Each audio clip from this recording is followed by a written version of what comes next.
Hello everyone, my name's Jake and this will be the first of a video series around installing an iron fence and driveway gate from the guys at Iron Fence Shop. This first video will be about why I chose to go the route of wrought iron fencing, my planning process behind the iron fence and driveway gate, and the initial steps and quote I received from Iron Fence Shop.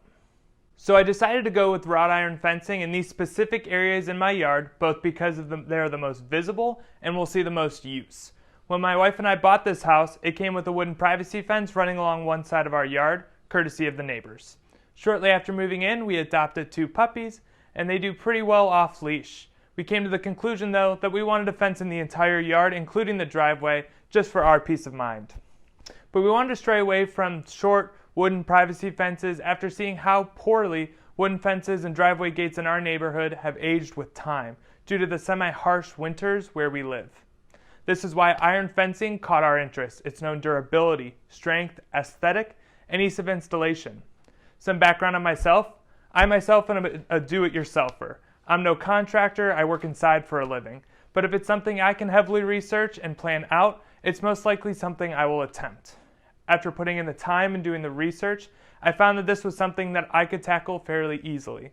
I quickly found Iron Fence Shop's videos that you can also find on this channel, and will be using those to help guide me through this process.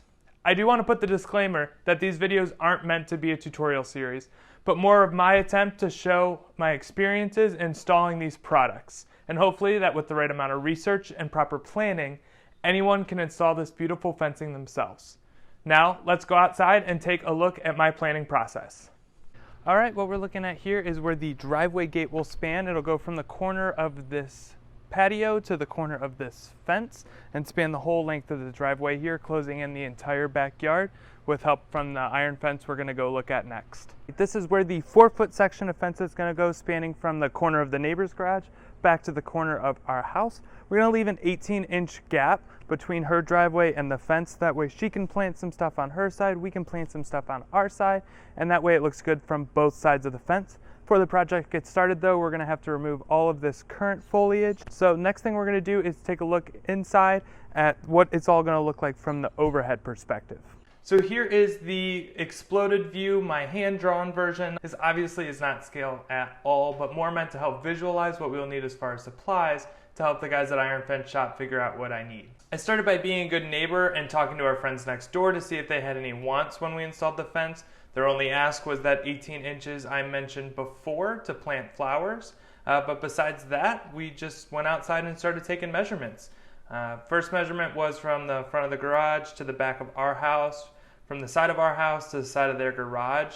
And that got us everything we needed for the fence portion. And then from there, we just needed the driveway gate. Those were from our side porch to the edge of the concrete here on the driveway. And then from the side porch to where the wooden fence is. The difference between these 2 measurements was how much leeway we had when picking a driveway gate size, and we were able to find a stock driveway gate or a standard driveway gate size that really helped us get the materials together faster.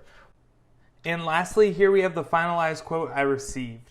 This is the second or third iteration after some back and forth between myself and Iron Fence Shop. Overall, they were very responsive and quick with all communications, and this just made the process so much easier. The only reason we had to go back and forth were some small details with the man gate on the long length of fence. We decided to add it last minute thanks to one of their suggestions, just to help make going between our yards and the neighbors a lot easier.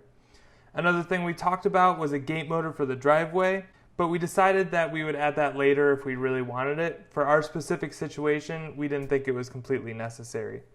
As you can see, they include everything you could possibly need and a lot of stuff I wouldn't even thought of myself.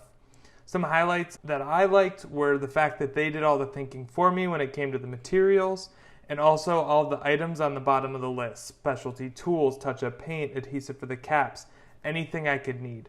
I'm very excited to have this quote complete and the plan finalized so that we can get to the next, more exciting part of this process. Well, that about wraps up the planning portion for this project. Now that all the initial work is done, the materials will be shipping out to us very shortly. Look out for the next part of this series about the delivery process, unloading, and unpacking very soon. Until next time, thanks for watching.